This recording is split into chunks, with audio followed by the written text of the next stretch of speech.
তোমাদের অনেক কোয়ারিজ ছিল যে এই সব কাজ মানে হ্যান্ডমেড কাজ যেগুলো পেন্টিং এর কাজ করলে কিভাবে এটা লং লাস্টিং করবে এবং এটাতে আমি কি ব্রাশ ইউজ করি কি কালার ইউজ করি এই সমস্ত নিয়ে তোমাদের ছোটখাটো একটু প্রশ্ন রেখেছিল। চলো এই প্রশ্নগুলো ক্লিয়ারের জন্য এখন এই ভিডিওটা।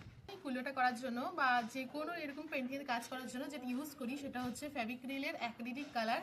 আমি এটা করতে যে সব কালার ইউজ করেছি সেটা হচ্ছে সাদা, লাল আর হচ্ছে হলুদ।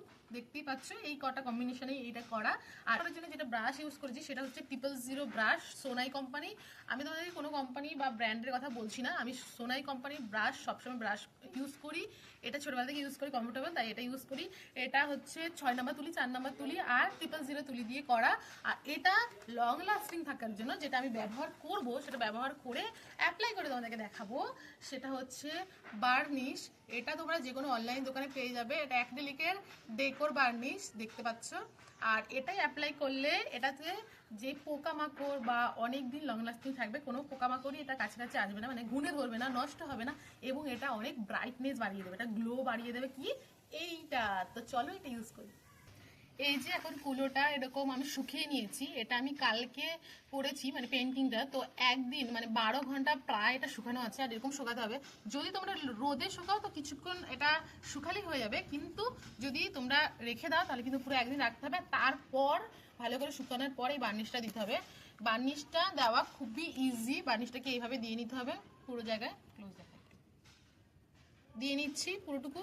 আর এই যে দেখে নাও এই বার্নিশটা ইউজ করছি।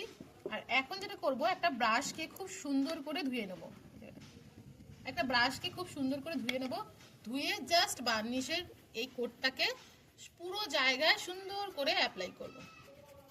প্রথমে দেখতে একটু সাদা সাদা মনে হলেও শুকিয়ে গেলে এত সুন্দর একটা গ্লসি লুক দেবে সে আর বলার কথা নয়।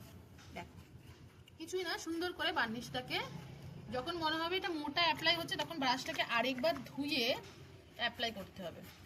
একটু সাদা সাদা এরকম মনে হবে, ভয় পাওয়ার কোনো কারণ নেই, এটাকে শুকিয়ে গেলেই সুন্দর একটা গ্লসি ফিনিশ দিয়ে দেবে। কিন্তু যেহেতু শুকিয়ে গেছে একটার সাথে একটা কালার এলোমেলো হওয়ার কোনো কারণই নেই, কারণ কি এটা পুরোপুরি সুন্দর করে আমি শুকিয়ে নিয়েছিলাম।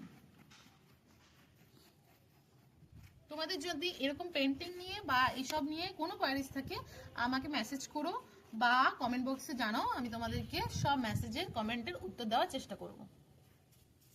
বাস এরকম পুরোটা অ্যাপ্লাই করে শুকাতে দিলেই বার্নিশ দেওয়া কিন্তু কমপ্লিট।